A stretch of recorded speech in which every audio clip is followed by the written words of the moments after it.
ഞാൻ ഇന്ന് നിങ്ങളോട് പറയാൻ ഉദ്ദേശിക്കുന്ന ആ ഒരു താരത്തെക്കുറിച്ച് എനിക്ക് പറയാൻ വാക്കുകളൊന്നും തന്നെ കിട്ടുന്നില്ല. ബ്ലാസ്റ്റേഴ്സിന്റെ ഡിഫൻസ് നിര ഒന്നാകെ അടക്കി ഭരിക്കുന്ന ഈ ഒരു താരത്തെ അങ്ങനെ ആരും എടുത്തു പറയാറുമില്ല. സാധാരണ എല്ലാവരും ഗോൾ അടിക്കുന്ന ആളുകളെ മാത്രമാണ് വായ്ത്താറും പുകഴ്ത്തി പറയാറും ഒക്കെ ഉള്ളത്. പക്ഷേ ഇന്ന് എനിക്ക് തോന്നി എന്തുകൊണ്ടാവും എല്ലാവരും ബോൾ അവരിലേക്ക് എത്തിക്കുന്ന പ്രതിരോധാക്കളെ എടുത്തു പറയാത്തത് എന്നുള്ളത്. ഏതായാലും എൻ്റെ ആ ഒരു തോന്നൽ കൊണ്ടാണ് ഞാൻ ഈ ഒരു വീഡിയോ ചെയ്യാനും കാരണം. ഏതായാലും ഞാൻ ഇതുവരെ പറഞ്ഞു വന്നിരിക്കുന്നത് കേരള ബ്ലാസ്റ്റേഴ്സ് എഫ്സിയുടെ ഇന്ത്യൻ ഡിഫൻഡർ ആയിട്ടുള്ള വൺ ആൻഡ് ഓൺലി പ്രീതം കോട്ടാലിനെ കുറിച്ചാണ്.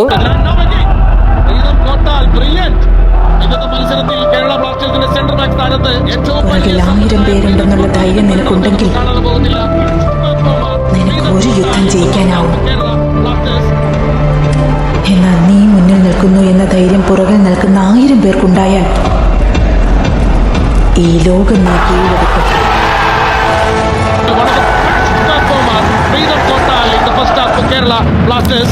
അപ്പോൾ ഫ്രണ്ട്സ്, നമ്മൾ ഇന്നത്തെ ഈ ഒരു വീഡിയോയിലൂടെ നോക്കാൻ പോകുന്നത് കേരള ബ്ലാസ്റ്റേഴ്സ് എഫ്സിയുടെ ഇന്ത്യൻ ഡിഫൻഡർ ആയിട്ടുള്ള പ്രീതം കോട്ടാലിനെ കുറിച്ചാണ്. അതിനു മുമ്പായി ചെറിയൊരു കാര്യം പറയാം. നിങ്ങളിൽ വീഡിയോ കണ്ടു പോകുന്ന 90% ആളുകളും ഇപ്പോഴും ഈ ചാനൽ സബ്സ്ക്രൈബ് ചെയ്തിട്ടില്ല. നമ്മുടെ ഈ ചാനൽ 14K സബ്സ്ക്രൈബേഴ്സ് എന്ന വലിയൊരു ഫാമിലിയിലേക്ക് അടുത്തുകൊണ്ടിരിക്കുകയാണ്. അതുകൊണ്ട് തന്നെ എല്ലാവരും തന്നെ ഈ ചാനൽ ഒന്ന് സബ്സ്ക്രൈബ് ചെയ്തു വെച്ചതിന് ശേഷം മാത്രം വീഡിയോ തുടർന്ന് കാണുവാൻ ശ്രമിക്കുക. ഞാൻ വീഡിയോയ്ക്ക് തുടക്കത്തിൽ തന്നെ പറഞ്ഞതുപോലെ തന്നെ പ്രീതം കോട്ടാൽ എന്ന ഈ ഒരു താരത്തെ എന്തുകൊണ്ടാവും ആരും തന്നെ പുകഴ്ത്തി പറയാത്തത്, അഥവാ എന്താണ് വാഴ്ത്താത്തത് എന്നൊക്കെ ഞാൻ ഒരുപാട് തവണ ചിന്തിച്ചിട്ടുണ്ട്. കാരണം ഈ ഒരു താരത്തിന്റെ ബ്ലാസ്റ്റേഴ്സിലെ പെർഫോമൻസ് തന്നെയാണ്.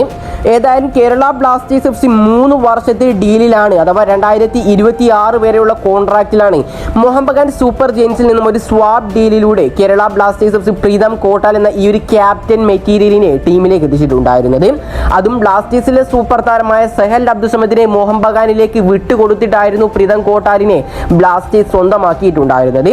ആദ്യമൊക്കെ സഹലിനെ വിറ്റുകൊണ്ട് ഈ ഒരു താരത്തെ ടീമിലേക്ക് എടുത്തപ്പോൾ ഒരുപാട് ബ്ലാസ്റ്റേഴ്സ് ആരാധകർ ഈ ഒരു താരത്തെയും കൂടാതെ തന്നെ ബ്ലാസ്റ്റേഴ്സിനെയും ഒക്കെ വിമർശിച്ചിട്ടുണ്ടായിരുന്നു.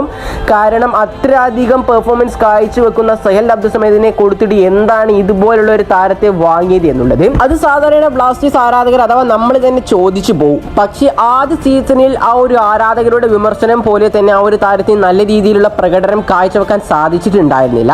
പക്ഷേ ഈ ഒരു ISLന്റെ 2024-25 സീസൺ എടുത്തു നോക്കുകയാണെങ്കിൽ കേരള ബ്ലാസ്റ്റേഴ്സ് എഫ്സിയിലെ പ്രതിരോധ നിരയിലെ വൻ മതിൽ എന്ന് തന്നെ നമുക്ക് പ്രീതം കോട്ടാലിനെ വിശേഷിപ്പിക്കാനും സാധിക്കും. ഏതായാലും വെറും 31 വയസ്സ് മാത്രം പ്രായമുള്ള ഈ ഒരു താരത്തിന്റെ മെയിൻ പൊസിഷനായി കണക്കാക്കിയിട്ടുള്ളത് റൈറ്റ് ബാക്ക് ആയിക്കൊണ്ടാണ്.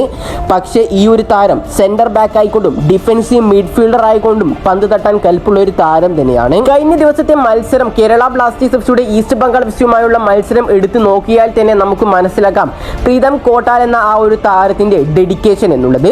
കാരണം ആ ഒരു താരത്തിൽ നിന്നാണ് കൂടുതൽ ബോളുകളും മുൻപിലേക്ക് അഥവാ ഫോർവേഡ് നിരയിലേക്ക് എത്തിയിട്ടുണ്ടായിരുന്നത്. ഇതിൽ ഏറ്റവും കൂടുതൽ നമ്മൾ വിശേഷിപ്പിച്ച് പറയേണ്ടത് പ്രീതം കോട്ടാലിന്റെ ആ ഒരു ത്രൂ പാസ് തന്നെയാണ്. ആ ഒരു ത്രൂ പാസ് പറയുമ്പോൾ നമുക്ക് ഏറ്റവും ആദ്യം തന്നെ മനസ്സിലേക്ക് വരിക ഈ ഒരു സീസണിലെ ബ്ലാസ്റ്റേഴ്സിന്റെ ആദ്യ മത്സരമായ പഞ്ചാബ് എഫ്സിക്കെതിരായുള്ള കൊച്ചിയിലെ മത്സരമാണ്. ആ ഒരു മത്സരത്തിൽ ബ്ലാസ്റ്റേഴ്സിന് വേണ്ടി ഗോൾ നേടിയിട്ടുണ്ടായിരുന്ന ജീസസ് ജിമിനിസിന് അസിസ്റ്റ് നൽകിയിട്ടുണ്ടായിരുന്നത് പ്രീതം കോട്ടാലായിരുന്നു. അതും ഒരു അടിപൊളി ത്രൂ പാസിലൂടെയായിരുന്നു ആ ഒരു ഗോൾ ബ്ലാസ്റ്റേഴ്സ് സ്വന്തമാക്കുകയും ചെയ്തിട്ടുണ്ടായിരുന്നത്.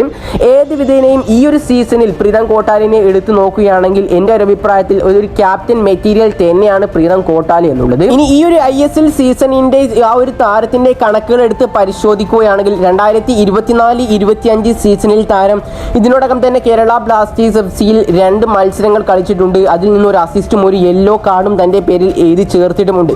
ഇനി ഏതായാലും ഈ ഒരു അവസാനത്തെ ഈസ്റ്റ് ബംഗാൾ എഫ്സിക്കെതിരായുള്ള മത്സരത്തിലെ താരത്തിന്റെ കണക്കെടുത്ത് നോക്കുകയാണെങ്കിൽ ഫുൾ ടൈം അഥവാ ആ ഒരു മത്സരം മുഴുവനായിട്ടും കേരള ബ്ലാസ്റ്റേഴ്സ് എഫ്സിയുടെ റൈറ്റ് ബാക്ക് നിയന്ത്രിച്ചിട്ടുണ്ടായിരുന്നത് പ്രീതം കോട്ടാൽ തന്നെ ആയിരുന്നു.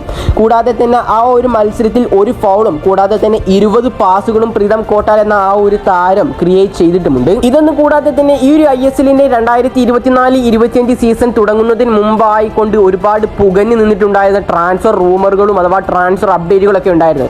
ആ ഒരു അപ്ഡേറ്റിലൊക്കെ പറഞ്ഞിട്ടുണ്ടായിരുന്നു പ്രീതം കോട്ടാലിനെ വീണ്ടും മോഹൻ ബഗാൻ സൂപ്പർ ജയൻസ് ടീമിലേക്ക് എത്തിക്കും, സ്വാപ്പ് ഡീലിലൂടെ മോഹൻ ബഗാൻ ടീമിലേക്ക് എത്തിക്കുമെന്നൊക്കെ.